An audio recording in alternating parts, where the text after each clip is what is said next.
काय त्या पदाला कोण मोठं होतं का? पण हे ऑफिस 24 तास उघडलं गेलं पाहिजे. 24 तास नाही, किमान 8 तास तरी इथे सेवा देणारा अध्यक्ष असलं पाहिजे. 2 कार्याध्यक्ष नेमा, काही समन्वयक नेमा, समन्वयक अध्यक्षाशी नाही तर काय करायचं?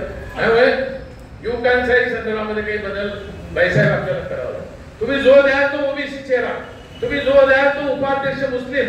आपल्याकडे नवाब मलिक साहेब जिल्हा अध्यक्ष होते, त्यानंतर मला वाटतं काही संधी ते आली नाही. तर मग त्या दृष्टीनं त्या समाजाचाही विश्वास जिंकण्याचं काम आपल्याला करावं लागेल. जो तुम्हाला योग्य वाटेल सर्वे तुम्ही करा, कोणाची शिफारस घेऊ नका. गुलाबराव पद्धतीने आता इथे पत्र वाटप होते, तर प्रत्येक मिटिंगांना होतं, कोण आहे ती शिफारस करणं? आपणच आहे. हे दिले ते दिले, तो काहीच करत नाही. जामनेर मध्ये तुम्हाला कॉन्सन्ट्रेट आतापासून करावं लागेल. पक्षाला ती जामनेरची जागा तुम्हाला मागावीच लागेल. आज एक माणूस गेला म्हणून 100 लोक तयार नव्यानं झाली, तयार झाले. त्याच्या मागे ताकद द्या. आतापासून सांगा की उमेदवार आहे, तो फिरायला लागून जाईल, कामाला लागून जाईल. हे निरीक्षक साहेब तुम्ही करा. काहीच कोऑर्डिनेशन नाही वरचं खालचं. फक्त ते जिल्ह्यावर जे मुंबईला जातात त्यांच्या बैठका होतात, त्यांनाच कळतं की जयंत पाटील साहेब असं बोलले तसे बोलले. त्यामुळे एकदा ती बैठक का चाळीसगाव आपलाच आहे पारंपरिक, तो राष्ट्रवादीला राहायला पाहिजे. कोणीतरी गेली मग मी जर तिकडून इकडे आलोय मग मला असं न होता. आपल्या ज्या काही पारंपरिक जागा आहे तिथे आपण लढलेलो आहोत, त्या जागा तरी आपण सोडता कामा नये. चोपडा आपण सोडता कामा नये, पाळवा एरोटोल आपल्याला सोडता कामा नये. आपला अंबळनेरला राष्ट्रवादीचाच होता, तो तिकडे गेला तरी ती राष्ट्रवादीची निवडून आलेली जागा होती. त्यामुळे ती जागा सुद्धा सोडता कामा नये. असे अनेक शहर सुटलं चालेल, काही शहरामध्ये आपल्याकडे कोण नाहीये. ठीक आहे, जाऊ दे ना, उभाटाला सोडावं लागेल ना, असं काही नाही. काँग्रेसला बी काही सोडायला लागतील, त्याचा मी ठरवणारा माणूस नाहीये, बाकी तेवढी लायकी पण नाहीये. पण मला वाटतं ज्या शेअर करून आपल्या जागा आहे तुम्ही पक्ष स्तरावर सर्वे करून घ्या, करून त्याही गोष्टीने केलं पाहिजे. आणि ते केलं. मुक्ताईनगर आपली आहे राष्ट्रवादीची, का राष्ट्रवादी सोडायचं काही कारण नाही. रोहित मुक्ताईनगर सुद्धा आपलीच आहे, लढायचीच आहे आणि जिंकायची पण आहे. आता मात्र हे सगळे बाजूला सगळं जो आपल्या बरोबर जो आहे गेलेले आहे ते गेलेलेच आहे. त्यामुळे काही विषय नाही. मला एकाला काल सांगितलं, सांगायला काही हरकत नाही, एका मोठ्या माणसाने सांगितलं की आता अंबरनाथचे जे तुमचे मंत्री आहेत, म्हणजे काल किती लोकांनी मला पाहिलं माहित नाही, काल चहा पानावर चर्चा होती. देवेंद्र फडणवीस बोलत होते, शिंदे बोलत होते, अजितदादाचा चेहरा किती लोकांनी पाहिला होता. त्यामुळे त्यांचेच लोक बोलायला लागले की आता अजितदादा पवारला सोडून इलेक्शन लढावं लागेल, नाही तर आपल्याला येईल. आपोआप हे सगळं आबासाहेब. त्यामुळे पहिला प्रयोग कोण करताय तुमच्या अंबरनेरमध्ये?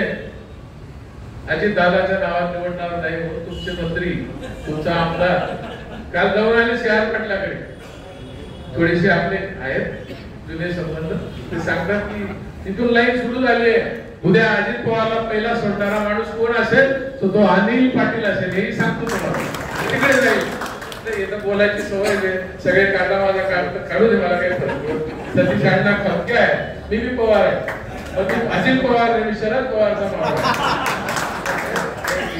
काम नाही. मी कामाला लागून गेलो ज्या दिवशी निकाल लागला त्याच दिवशी कामाला लागलो. आज आघाडी शेअर काय होईल मला माहित नाही. उद्या माझे 1 लाख याच्यात आपलं जे चिन्ह आहे तुतारी, ते उद्या घराघरामध्ये पूर्ण एरोड्रोम पारवा घडवा मतदारसंघात. त्यामुळे ज्याला इच्छुक असेल, नुसतं बोलून चालणार नाही, ते चिन्ह मी पोहोचवायला सुरुवात करून टाकले. माझा सर्वे ज्या पद्धतीने तुम्हाला जर वाटलं तुम्हाला एखादी माझ्याकडून चांगलं काय करता येईल तर तुम्हालाही सांगेल की काय केलं पाहिजे. तर ते प्रत्येक घरात जाऊन, घरात माणसं किती बरोबर थकून जायचं नसतं, आपल्या कार्यकर्त्याला थोडं प्रोत्साहन दिलं तर ताकद लावायची असते, पण ते होत नाहीये. आणि म्हणून आता 3 महिने मोजून 15 ते 20 सप्टेंबरला आपली आचारसंहिता होईल. 16 ते 20 ऑक्टोबरला आपली तारीख निवडणुकीची येईल. आणि अशा परिस्थितीत काँग्रेसवाल्यांचं काही नसताना ते 11 मतदारसंघ मागतात. आपला जिल्हाध्यक्षांनी बोलायला पाहिजे की आमची ताकद कुठे आहे. त्यामुळे मागतात, 5 वडगाव मागतात, माझ्याकडे अजून आले नाही पण 11 ते मागतात. ठीक आहे, आपण आघाडी आहोत. आदरणीय साहेब याच्या लक्षात आलंय की आघाडीचा हा महाराष्ट्रात दिलेला रिझल्ट आहे. ते आघाडी साहेब कुठून देणार नाही, पण आपण आतापासून आपली जागा कुठली घेतली पाहिजे, कोण आपला उमेदवार असलं पाहिजे याची चाचपणी केली पाहिजे. मी खेदानं सांगेन की नगरला आपला मेळावा झाला, आपल्याला सगळ्यांनाच अपेक्षा होती. किती लोकांना आमंत्रण आलं मला माहित नाही. मी जयंत पाटलांची सुद्धा पाठवतो, माझ्या परमेश्वराला स्मरून सांगतो. मला नगरचा फोन सुद्धा आला नाही की मी फक्त आरोपांना फोन केला की भाई अशी अशी मीटिंग आहे, अजून मला माहित नाही, निघा आणलं तुम्ही निघा. बाईंनी मला सांगितलं की मी निघून गेलो आहे, तुम्ही आलं पाहिजे. पावसाचं वातावरण होतं, म्हटलं आपण पक्षाशी गेलो पाहिजे. मी राजू दादाशी पण बोलू, आमंत्रण देणारे कोण, माझं नाव कमी करणारे कोण. मला वाटतं अजून तर काही माझी लायकी संपलेली नाही. संपले असेल तर संपून टाका, काही फरक पडत नाही. पण किमान ते श्यामने सांगितलं की तसा सुसंवाद आपण गाठला पाहिजे, बोललं पाहिजे की तुम्हाला नगरला आपण सगळ्या 8 खासदारांचा आणि पराभूत खासदाराचा सुद्धा सन्मान साहेबांनी केला. हे मोठं दिल लागतं त्याला. पण आपण तर मला वाटतं एकमेकाला सवाल निघालोय का काय, कोणाच्या नावाने कोण मोठा होईल आपण असं नाही. लढाई श्रीराम पाटलाने वर्गासारखी लढली. साहेबांना त्याला प्रश्न विचारला होता पुण्याच्या ते कोणता भाग आहे, मोती भाग मध्ये, की तुझ्यावर काही दडपण येईल का, तुझ्या काही इन्कम टॅक्सच्या काही वगैरे मागणी काढते. म्हणजे साहेब माझं सगळं क्लिअर आहे. गोपाळदास बोलले का नाही, काय असेल तर मला माहित नाही. आजकाल तरी बाहेर पाहिजे आल्याबरोबर तुम्हाला घाम होतो, कोणाला काय काय होतं मला माहिती आहे. पण त्यानं मर्दासारखं लढला. ठीक आहे, आपण कुठे कमी पडलो यापेक्षा आता पुढच्या ज्या निवडणुका आहेत मी भैया साहेबांची माफी मागून कुठे द्वेषाचं बोलणार नाही. पाटील साहेब 2 मिनिटं. आज जिल्ह्याची सगळी कार्यकारिणी बरखास्त करून एक ओबीसीचा जिल्हा अध्यक्ष द्या, उपाध्यक्ष मुस्लिम समाजाला द्या अशी मी विनंती करतो. आम्हाला कोणाच व्हायचं नाही. भैया साहेबांना खूप चांगलं काम केलं. त्यांची जागा असताना त्यानं पक्षासाठी ते सोडूनही गेले. पक्षाशी साहेबाशी निष्ठा त्यांना नेहमीच ठेवली. पण थोडं आता आपला जो 100 दिवस आहे बाईसाहेब, मला कोणाचा सन्मान कोणाचा अपमान करण्यासाठी मी बोलत नाही. आम्ही सगळेच मराठी आहोत, इथे बसलेले सगळेच लाईनशीर. गुजराती साहेब सोडले, रोहिणी सोडल्या, तर सगळे मराठी आहे. तर मग ठीक आहे ना, आम्ही उमेदवारी मराठा म्हणून मागतो. एक जिल्हाध्यक्ष ओबीसी द्या आणि उपाध्यक्ष मुस्लिम समाज कोण चांगला असेल त्याला त्याची फक्त मदत घ्यायची आहे का, मतापुरतच त्यांना वापरायचं आहे का, ती थोडी आज आमची सगळी कार्यकारिणी बरखास्त करते. आणि विनंती आहे जयंत पाटील साहेबांना सांगून आम्ही थकलोय. याचा अर्थ रवींद्र भैयाबद्दल नाही, ती सगळी बदलावा. शहराची बदलावा, महानगरपालिकेची बदलावा, जिल्ह्याची बदलावा. महिलाचं काम नसेल तर महिलाची बदलून टाका. तुम्हाला माहिती आहे की काल परवा सूर्यकांत ताई पाटलांचा प्रवेश झाला. सूर्यकांत ताई जेव्हा उठायच्या बोलायला आम्ही पाहिलेलं आहे की डोळ्यामध्ये अश्रू आहे. सगळ्यांनी एक मताने आता जे झालं ते म्हणून म्हटलं याला काय नाव देण्यापेक्षा आता आपल्याला उद्याची लढाई आदरणीय पवार साहेबांच्या. आम्ही नगरला काही एक शब्द ऐकले की 12/12/2024 ला पवार साहेब 85 वर्षात पदार्पण करतात. किमान 85 जागा साहेबांना आपल्याला द्यायच्या आहेत. त्याच्या जिल्ह्यातून सुद्धा किमान 4 ते 5 जागा आपल्याला द्यायच्या, किमान 5. आजपासून त्याच्यावर आपण कोणत्या घ्यायचा तो त्याच्यावर फोकस करू. चुकीचं बोलतोय पाटील साहेब, काय साहेब तिथं बोलतो नाही ना, काय करावं. त्यामुळे सगळ्यांची मान्यता याला जाऊ द्यायचे झालं ते. पण आता आजपासून सगळे जिल्हा कार्यकारिणी मान्य माझ्या घ्यायचं असेल या सगळ्यांना आठवण करून सांगा. म्हणजे मेरिटच्या असतील त्याला आपण परत घेऊ ना, पण तुम्हाला त्याच्यात इलेक्शन पर्यंत नवे अध्यक्ष तसंच राहील असं करा. आता लोणचं त्या कैऱ्या घेतात बाया आणि विळजण टाकतात कैरीचं लोणचं, तर 3 महिने निघून जाते ते लोणचंच टाकलं जाणार नाही असं काही. त्यामुळे असा रिपोर्ट जयंत पाटील साहेबांना द्या की जिल्हाध्यक्ष, महानगर अध्यक्ष सगळे जिल्हा कार्यकारिणी बरखास्त आणि तुम्ही नवीन अध्यक्ष द्या. त्याच्या नेतृत्वाखाली नवीन किमान एवढं तर आपण पश्चाताप करू की आपल्या प्रभावामुळे आपण गेलोय बरोबर आहे. हे तर केलं पाहिजे. जो तुम्हाला तिथे योग्य वाटेल, पण ओबीसी द्या. जिल्हा अध्यक्ष ओबीसी चेहरा, तर आमच्यामध्ये संघर्ष होऊन गेला. मराठा ओबीसी त्याच्यामध्ये नुकसान होत आहे. मुस्लिमांनी मदत केली, किमान एक मुस्लिम चेहरा तिथे असला पाहिजे. एखादी आदिवासी पण तिथे आपण टाकलं तर तेही चांगलं होईल. ज्योतिताईची इच्छा जर तिला जिल्हा महिला अध्यक्ष करून टाका, काय फरक. आमदारकी नाही तर काम करा, काम करणारे लोक पाहिजे, चांगले चांगले आमदार मी कोण देणार, मी तर घरी मला माहिती नाही, मला माहित नाही, मला नाही आपण कोण आहे, आपण कोण आहे. ठीक आहे, उमेदवारी करायला बघा, मी सांगेन आमच्यापेक्षा उजवा असेल त्याला नक्की तिकीट मागा. उन्मेष वाटलं की मी उजवा आहे तर फार नाही मागूया, लोकशाही आहे. तिकीट दादापेक्षा आणखी कोण चांगला असेल त्याला सांगावं. आमच्यापेक्षा वाल्मिकांना वाटलं की ग्रामीणमध्ये मी योग्य आहे तर मग आपण थांबून देईल, मला काय. अरे आम्ही तिकीट देणार नाही, आम्ही पक्षाची ताकद वाढवणारे लोक. फक्त एकच आहे, आल्यावर आम्हाला स्पीकर दिलं थोडंसं बोललं तर तुमच्या साथ फायदा, आमचं काय फायदा आहे. ते काम करा नाही, मग त्याने तयारी करायची. बिना पैशाचं इलेक्शन नाही, आमच्या विरोधात टोकेवाले तुम्हाला सांगतो बाबा. परवा तर आमच्या आमदारानं अर्जंटमध्ये ड्रेस पण शिवला, बाळनाटाही तयार झाला, पण वरून फरमान आलं की काही वाढपीड काही होते मग गुच्चू बसवले. एक महिना का होईना त्याला ते करायचं आहे, पण ठीक आहे, त्याचं काय करायचं आपल्याला. ड्रेस त्या टेलरला दान करून दिला, पुढे बघू म्हटलं.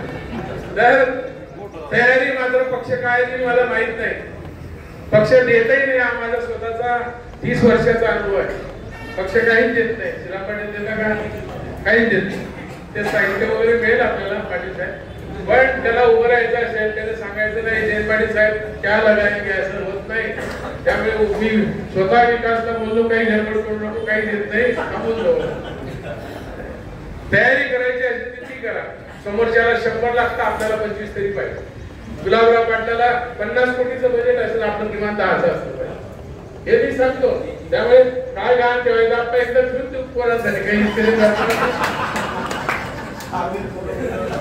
काय उघड्यावर पडत नाही, काय उघड्यावर पडत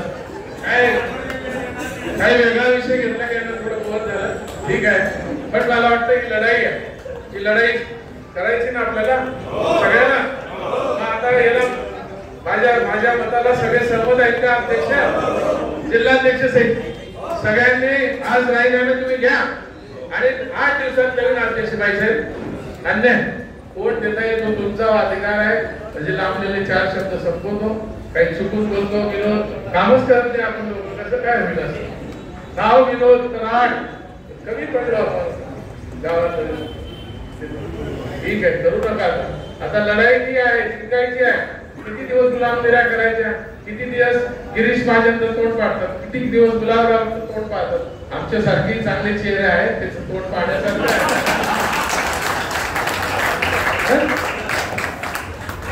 आहे का नाही. चांगलं तोंड काही इतकं वाईट आहे का, बरं. म्हणजे चेहऱ्याकडे बघून जरा आनंद येतो, हास्य येतो, त्यामुळे जरा बी पॉझिटिव्ह. असं नुसतं असं बसतं ते होत नाही. बरोबर बघा, आमचं देवानं नाही, आबा म्हणजे देवानं. या वयाने सुटलेली नाही, तो बाकी काही सुटलेली नाही, एक केस गळालेलं नाही. 80 म्हणजे पवार साहेबांवर पाऊल ठेवून कुठे कमी पडलेलं नाही. ज्या दिवसापासून राष्ट्रवादी आपल्यात प्रवेश केला कधी चुकले नाही, कुठे वाचले नाही. निश्चयाने वागणारे लोक आजही आपल्यामध्ये आहेत. फार त्या विलासपासून ती थैली देतो, तो थैलीवाला थैलीमधले पैसे काढून घेतो आणि 500 रुपयामध्ये 2 माणसं बसून देतो. तो कोणाचा आहे काय माहित नाही. तर तो आता सर्वे मी सांगेन जे इच्छुक असतील त्यांना की आता प्रत्येक गावात मी 50-50 युवकांची पोस्ट तयार करतोय आपण. आणि दर 15 दिवसाला काय इलेक्शनला पैसे वाटून पेक्षा दर 15 दिवसाला ज्याला मटन पाहिजे त्याला मटन, ज्याला व्हेज पाहिजे त्याला व्हेज, जे काही ते 15-15 दिवसात सगळे बूथवरती एका गावात बोकड्यांचाही मार्केट कमिटीचा सभापती असल्यामुळे दर आठवड्याचे बोकडे घ्यायला लागले. पाठवा मिळणार मलाच काही मी माझी जी काय आहे हे सांगतो तुम्हाला. मी 6 विधानसभा लढलेला माणूस आहे, 7वी लोकसभा लढलोय. आता थोडंफार जे शिल्लक आहे ते विकून मी यायला तुमच्याकडे मागणार नाही. तर चला त्याला 50 बसून मला 10 टक्का अडचून मी ती दयाने गावासाठी शेवटच्या माझ्या जीवनातली लढाई. वय वर्ष 66 अजून थकलेलं नाही. 30 वर्ष वाल्याला मी आजही काढून टाकतो. मी पाहिला आलो पाहिजे ताकद एखादी त्या बैला असं बोलून टाकला ताकद आहे न म्हणत खाता आता ही ताकद आवडीत करा सर्वे करा की त्या मतदारसंघात कोण निवडून येऊ शकतो त्याचा सर्वे करा त्याचा इलेक्टेड मेरिट पहा उगा त्याला बोलून त्याला सिंदूर लावायचा प्रयत्न करू नका त्यामुळे थोडा असा सिंदूर चुकीचा होऊन जातो जो काम करणारा आहे तो थांबून जातो त्यामुळे मी सगळ्या माझ्या नेत्यांना विनंती करणार उद्याचा दिवस आपला सगळ्या महाराष्ट्राने पाहिलाय की 48 पैकी 31 जागा आल्या 45 पार म्हणणारे कुठे गेले 45 पार म्हणणारे 35 होऊन गेले तुमच्या शेजारच्या धुळ्याला बच्चाबाई आल्या काय समजलं त्याला किती विरोध झाला त्यांच्या काँग्रेसच्या अध्यक्षांनी राजीनामे देऊन टाकले होते की बच्चाबाई निवडून आली पण सगळ्यांनी जी काय मदत केली त्याच्यामध्ये मालेगाव ग्रामीण शहर कुठल्या कुठे गेला शेवटच्या 4 त्यांच्या पेट्या साहेब पाटील साहेब बाजूला काढून गेलं त्या कुणाल पाटलाला कळालं तो गेला त्या काढल्या त्यावेळेला बच्चाबाई निवडून आली म्हणजे याचा अर्थ लोक बदलताय जनमत बदलताय उद्या कोणत्या भविष्यवाण्याला सांगायची गरज नाही मॅडम ज्योती मॅडम की महाराष्ट्रात कोणाच हे आपलंच सरकार येणार आणि आपलाच मुख्यमंत्री होणार आहे आम्ही प्रॉब्लेम त्याच्यामध्ये निवडून आलो कोण मंत्री बिंत्री काय व्हायचं त्यानंतर भाऊ कोणाला संत्री खायची पण पहिले निवडून येण्याचं सांगितलं नाही तर मग भाऊ मंत्री मला आडायला गेले पहिले आडाकडे असं आहे नीतिमत्ता अशीच आहे त्यामुळे पहिले निवडून आणण्यासाठी एकमेकाला काय मदत करता येईल ते करायचं नाही तर मग हा मला उद्या निवडून येईल असं त्यांना होईल तिसऱ्यांदा होईल असं होत नाही ते बंद करा एकमेकाला कुठे ताकद देता येईल राजकारणावर माझी काय ताकद लागेल किती त्यांना वापरायची ग्रामीण मध्ये माझी काय असेल त्यांना वापरायची यांची काय असेल ती वापरायची लोक काय ओरिजिनल राहिले तरी का सुनील तटकरे ओरिजिनल तरी आहे का खालून तिकडून आवाज येतो गद्दार गद्दार आपल्या 8 दिमाखाने बोलत हे 8 श्रीराम पाटील नववा असं किती आनंद वाटला त्याला शपथ घेतला काय हलायचं नाही पण माझी निवडणूक संपली आता माझ्या पक्षाची नातं संपलं असं नाही तुम्हाला इथेच जुळायचं आहे अजून काम करायचं आहे साहेब काय देऊन टाकते त्याचा भरोसा बी नाही फक्त एक विनंती आहे आम्ही काही मागत नाही आम्ही तुमच्याकडून उमेदवारी देताना चहा सुद्धा पिलो नाही काही थोडीफार उद्या काही लागत